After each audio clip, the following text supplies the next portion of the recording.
This is BBC World News. I'm Matthew Ambreliwala. Our top stories. COVID restrictions end in England after 16 months. Thousands of people took advantage of the midnight unlocking. No masks, no social distancing, nightclubs reopening. I've had my vaccines. I want to have a good time, hon. So excited. So excited. Can't wait for it. It's just like a relief after such a long time. Just have freedom. But on day one, the Prime Minister and the Chancellor are having to self-isolate. For many, the surge in coronavirus cases is a cause for concern.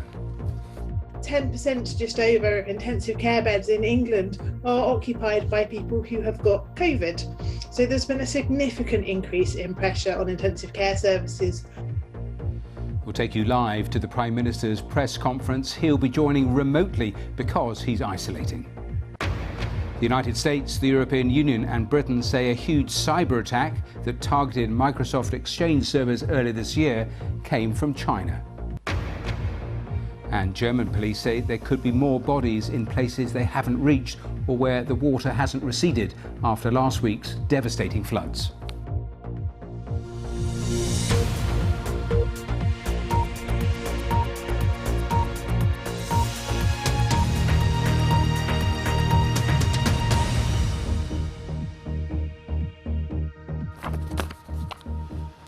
Hello and welcome to BBC World News. 16 months after they were introduced, most COVID restrictions have been lifted today in England. There are now no limits on how many people can meet. Table service won't be needed in pubs and restaurants. Face coverings are not required by law, although they'll be recommended in crowded spaces like public transport. The British Prime Minister, Boris Johnson, is urging people to remain cautious with the warning that the number of new infections will continue to surge. Let me just take you live and show you the picture at Downing Street, because we're expecting in the next few minutes a news conference to start. Now, it's going to be a rather complicated news conference today with the various officials being there in Downing Street, but of course the Prime Minister, he is self-isolating at his country retreat called Chequers and will be taking part remotely, so joining this and all of this on day one with the lifting of the restrictions. A huge political controversy yesterday about whether or not the Prime Minister would isolate. In the end he did, after the swiftest of U-turns, and I'm sure some of the questions will be about all of that. But of course, strategy, where we go from here after these restrictions are lifted, that will also dominate the news conference. Before that news conference starts, let's get the latest report from Lakshmi Gopal. The moment they've been waiting for over a year.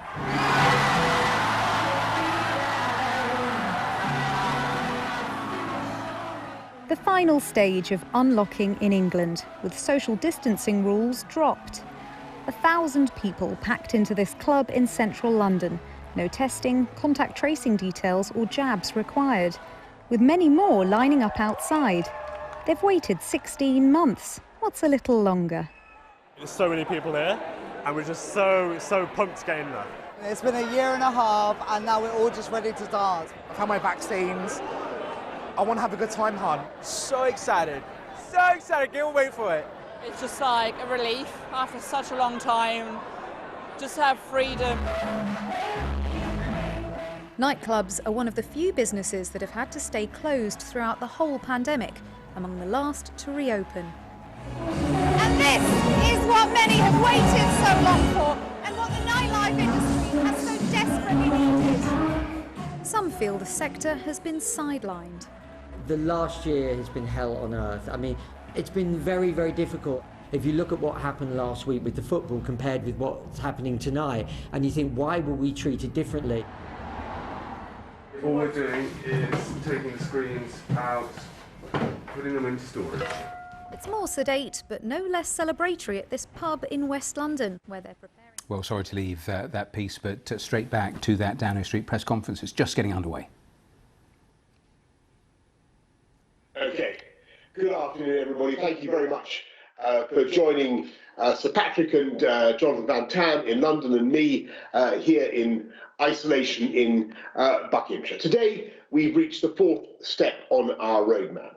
And I know that with cases increasing steadily and with more and more people being asked to self-isolate, there will of course be those who would rather that we'd waited weeks or months longer and kept on social distancing and all the legal restrictions that we've been placing on our lives.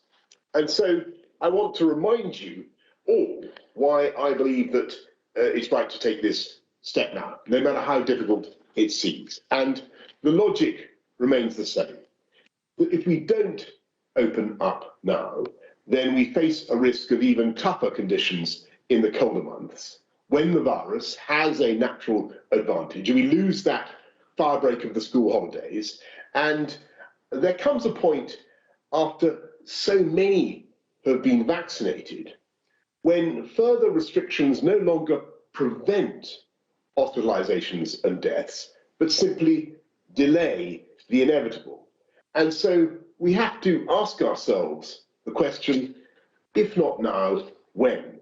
And though both deaths and hospitalizations, as I say, are sadly rising, these numbers are well within the margins of what our scientists predicted at the outset of the roadmap. And so it is right to proceed cautiously in the way that we are, but it's also right to recognise that this pandemic is far from over. And that's why I'm afraid it is essential to keep up the system of test, trace and isolate. And I know how frustrating it is for all those who have been affected or pinged, and I want to explain, therefore, that people identified as contacts of cases are at least 5 times more likely to be infected than others. And even if they've been vaccinated, there is a significant risk that they can still pass the disease on. And so, as we go forward, I'm afraid that the continuing sacrifice of this large minority, those of us who are being asked to isolate, remains important to allow the rest of society to get back to something like normality. And I'm afraid that at this stage, it's simply a consequence of living with COVID and of opening up when cases are high in the way that we are. As you know, we'll be moving on August the 16th to a system of testing rather than isolation for those who are double vaccinated, by which time, of course, we hope that the wall of immunity in our country will be even higher. And in the meantime, I want to assure you that we will protect crucial services, including the staffing of our hospitals and our care homes, the supplies of food, water, electricity and medicines, the running of our trains, the protection of our borders, the defence of our realm, by making sure that a small number, a very small number of named, fully vaccinated critical workers are able to leave their isolation solely for the work that I have described. But for the vast majority of us, myself included, we do need to stick with the system for now. And of course, the only reason that we're able to open up in this way at all is that we've vaccinated such a large proportion of the population and at such speed. It is phenomenal that every adult in this country has now been offered a first dose. But unfortunately, that does not mean that every person over 18 has yet had a first dose. So far, 96% of over 50s, 83% of 30 to 50-year-olds have taken up the offer in England, but there are still 35% of 18 to 30-year-olds, 3 million people, who are at the moment completely unvaccinated. And though we can all see the enthusiasm of millions of young people to get their jabs, we need even more young adults to receive a protection that is of immense benefit to your family and friends and to yourselves. And so I would remind everybody that some of life's most important pleasures and opportunities are likely to be increasingly dependent on vaccination. There are already countries that require you already to be double jabbed as a condition of quarantine-free travel, and I'm afraid that list seems likely to grow. And we're also concerned, as they are in other countries, by the continuing risk posed by nightclubs. I don't want to have to close nightclubs again, as they have elsewhere, but it does mean nightclubs need to do the socially responsible thing and make use of the NHS COVID pass, which shows proof of vaccination, a recent negative test, or natural immunity as a means of entry.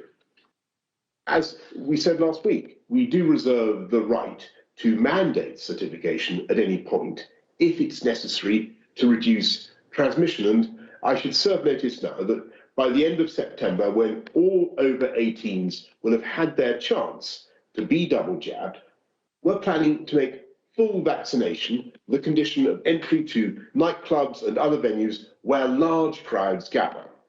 Proof of a negative test will no longer be enough. Now, let me stress, we want people to be able to take back their freedoms as they can today.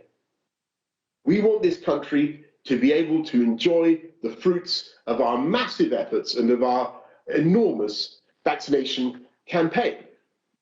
But to do that, we must remain cautious and we must continue to get vaccinated. And that's why we're asking you to come forward and get your jabs now. Thank you all very much. I'll now ask Patrick to do the slides. Thank you very much. Can I have the first slide, please? We have high levels of COVID and they are increasing. And this slide shows the number of people testing positive for COVID in the UK from the 1st of September through to now. And you can see the size of the autumn wave, then the winter wave, and then on the right-hand side of the slide where we are now. So whereas in the winter wave we were up to around 60,000 people testing positive per day, we are now somewhere up towards 50,000. So we're quite close to the size of the winter wave of infections, and this is going to increase. And step 4 is a big inside mixing step, so it will increase further as we go into step 4. The risks of high prevalence, high numbers of cases, are really 4 major risks. The first, of course, that translates to some extent through to hospitalizations and deaths, which I will talk about more. That's protected by the vaccine, but not completely. The second is, of course, there will be an increased risk of long-term complications, so-called long COVID. The third is that at high levels of infection, as the virus replicates, it makes mistakes, and those mistakes are what cause variants to occur. And the fourth is, because of high levels of infection, you have a high number of people who therefore pinged and off work, and it affects the workforce. So there are 4 strong reasons for worrying about high infection rates. And a fifth is that the testing process, of course, becomes very stretched at high levels of infection. So we have high levels of infection that are rising and will be expected to continue to rise. Next slide, please. When we look at the number of people in hospital with COVID, it's a somewhat different picture. So the first peak, second peak, you can see clearly, and then on the right-hand side, you can see that the number of people in hospital is increasing, so it will increase because of the infections, but not as far as it did before, and that is because of the protection of the vaccines. So we do expect this number to increase. We do expect there to be over 1,000 people per day being hospitalized with COVID because of the increased infections, but the rate should be lower than they have been previously because of the protective effects of vaccination and the real importance of making sure that everybody gets vaccinated. Next slide, please. If you look at the curves of death, then that's even lower, and you can see again the autumn wave and the winter wave with, unfortunately, large numbers of people who succumbed to COVID infection. And you can see in the dotted line the size of the first peak back to last year. We are seeing an increase in the number of deaths, but at a much, much lower level. But they, again, will continue to increase as infections increase and will be expected to reach over 100 possibly a lot over 100, but we'll see an increase in deaths over the next few weeks as the infections rise, but at a much lower level again because of the protection of vaccination. Next slide, please. This tries to lay that out in a slightly different way. So the autumn wave is in orange and the current wave is in blue, and the curves for the two waves have just been overlaid. And the axis that goes up is showing you the number of increasing cases or the number of increases in admissions or deaths, and along the bottom is the number of days since the start of the wave. And what you can see is a very close increase, overlap of cases increasing, very similar between the autumn wave and the current wave, and you can see the autumn wave then topped out at slightly lower levels. When you look at admissions, the number of admissions was higher in the autumn wave and went up sooner, and with deaths it went up sooner, is much steeper, and went to much higher levels than we're seeing now. So this, again, confirms the crucial importance of vaccination in protecting against the effects of the infection, as well as reducing amongst the population the chance of becoming infected. Next slide, please. Even with this more transmissible variant that we have now. In terms of the vaccination profile, the Prime Minister has mentioned this. A large number of people have been vaccinated. Something like 88% of the adult population has had one dose, and 68.5% have had two doses. So large numbers have been vaccinated, but of course it means that large numbers also have not been vaccinated. There's still people in their 20s and 30s who have not yet been vaccinated, and we need to make sure that happens. So the messages are, first, that the number of cases is high and increasing, so that is a risk and we need to be aware of it. Secondly, in order to try to reduce... Well, there briefly, we're going to come away from this news conference. There will be questions, and they'll be interesting, those questions, so we hopefully will return for some of them. But Boris Johnson starting by saying, I want to explain why the lifting of restrictions is the right move, despite the difficulties we're seeing. He also talked about the frustrations of test, trace and isolate, with himself having to isolate, and talking about the additional risks of passing on COVID to others. Let's bring in Rob Watson, who was listening to that, and the Prime Minister laying out again the reasoning for lifting the restrictions, and with no sense of irony, urging people to isolate despite everything that happened yesterday. No sense of irony whatsoever, Matthew. I think the two of us, well, maybe everybody watching, is becoming rather connoisseurs of these over the last 16 months of Boris Johnson and his handling of the COVID crisis. I think there were three clear things that came out. Number one was basically that defence of why on earth is England prepared to be such an international outlier in lifting all lockdown restrictions when infection rates are going up. And you heard his defence, and it's vaccination, that this is as good a time as any in the summer to do so rather than waiting for the winter while more people are indoors.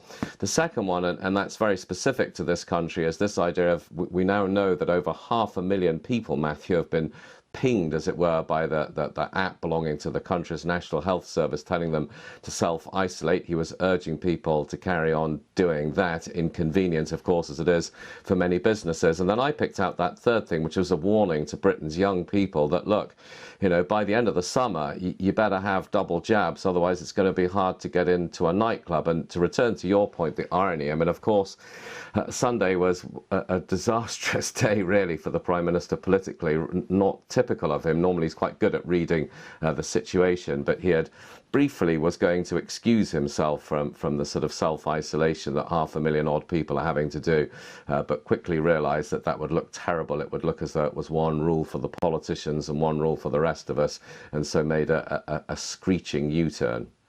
And on that, the main opposition party, their leader, with a withering attack on Boris Johnson, not just about yesterday, but the whole of the strategy, calling it dangerous. Yes, absolutely. By and large, over the 16 months, the main opposition, Labour Party and its leader Keir Starmer, have taken that view that the British public probably wouldn't thank an opposition party for getting incredibly political over COVID. But it seems to me that the gloves are really off this time. I wish I still had it on my screen, but the statement he came up with, Sir Keir Starmer, is really strong. It's words to the effect of Boris Johnson, the sort of mayhem of his leadership style is causing chaos and could possibly lead to chaos this summer, and that his approach to sort of lifting all the restrictions at once is reckless. So really, I mean, you could argue, couldn't you, Matthew, for the first time in 16 months, gloves really off from the opposition. Yes, well, your memory is good, Rob, because I have the quotes in front of me and you got them virtually par for par. But you touched upon that message to young people, and that was interesting because very clearly from September there will be a different pivot on strategy. It will be mandated. They'll be required to actually have had full vaccinations to get into places like nightclubs. It won't be enough just to have a negative test. But also there was that interesting statistic among 18 to 30-year-olds, 35% are still not completely vaccinated. Yes, and this, of course, is all about trying to put pressure on that age cohort to really get on and do it, and to point out that it's pretty easy to get that done. And I think, of course, that's because the government is worried. I mean, the government understands that they're taking a risk here, right? And we just heard one of the scientific advisors to the government outline what that risk is, which is, yes, the UK has been amazingly successful in its vaccination programme, but in a population as large as ours, It doesn't take that many people who are not vaccinated or who don't respond well to the vaccines to suddenly find your hospitals under pressure. Rob, sorry to cut across you, but the Prime Minister taking questions, so let's go back. To the scientists, how concerned are you for the potential of super spreader events in nightclubs and pubs where there is no social distancing now?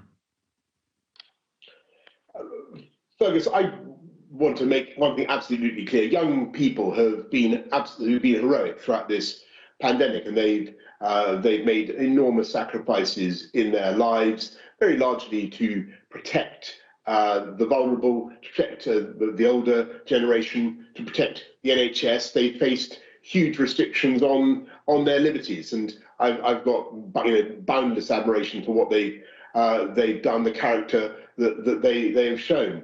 And we've got to make sure that we allow that younger generation to bounce back as quickly and as fast as we possibly can. I think one thing that would really help would be if we can continue to reduce the time that we're all living under this pandemic, and the best way to do that is if we all get vaccinated as fast as possible. And the offer is there. By today, July the 19th, everybody has had an offer over 18 to get a vaccine. 3 million of the 18 to 30-year-old group have yet to take it up. All we're saying is, come on, folks, this is it. You won't regret it. It's the right thing to do for you, for your family, and for everybody else. But above all, it's the right thing for you to take back, to help get back the freedoms you love. I think in terms of the question about super spreading events, and I'll have a go, and then Jonathan may want to add to this. Right the way across the world, we've seen that nightclubs and venues where you've got lots of people indoors, crowded together, are a focus for potential super spreading events. And that has also been seen in terms of what's happened in Holland and Israel, where nightclubs opened and you saw a big increase in cases. So I think there's no question that is an environment in which spreading is easier. You've got lots of people quite close together. You've got the environment in which spreading becomes easier. And I would expect that with opening of nightclubs, we'll continue to see an increase in cases. And we will see outbreaks related to specific nightclubs as well. And that's, again, why it's so important that everybody comes and gets a vaccine so that we can reduce the chance of spread and we can reduce the chance of consequences of that spread. Thanks, Patrick. So I'll just go back to what I've said at this podium more than once before, that the principles of how COVID and other respiratory viruses spread follows the Japanese 3 Cs, which the Japanese government have used to advise their citizens from the outset of this pandemic. C number 1, closed settings where the ventilation is relatively low. C number 2, crowded settings where there are a lot of people per square metre, basically. C number 3, close social contact, if that's the purpose of being there, particularly if it's strangers or people you don't normally mix with. Now, I don't particularly think it's helpful to pick out a particular type of building or a particular type of business. I could create the Japanese 3 Cs by inviting a load of strangers into a garden shed and sitting around having a beer with the door shut. That would do it. That is the Japanese 3 Cs encapsulated. So those are the things that as scientists we are concerned about, wherever they occur and under whatever circumstances. Thanks very much. Dan Hewitt, ITV. Thank you, Prime Minister. You all said the roadmap was cautious but irreversible. With so much uncertainty over how high infection rates and hospitalisations could get, do you concede that is now a promise you can no longer keep, that you may have to at some point reimpose these restrictions later in the year? Thanks, Dan. And yeah, thanks for asking that, because I want to repeat really what I said last week, and I think perhaps the week before about this. The roadmap is, we hope, irreversible. I think I said that from the get-go, but we can't guarantee that. Something could obviously happen that changes our calculations. And we've got to be humble in the face of nature. There could be some new mutant, some new variant of the virus that we have to respond to in a particular way. And I've always been very clear about that. The only way we can make the roadmap irreversible, Dan, is by continuing to be cautious, and that, I'm afraid, is why we've got to continue with the measures that we are, but continue with the routines that we have for test, trace, and isolate. But above all, why we've got to continue to focus, as JVT and Patrick have said, on that vaccination campaign and get your jab.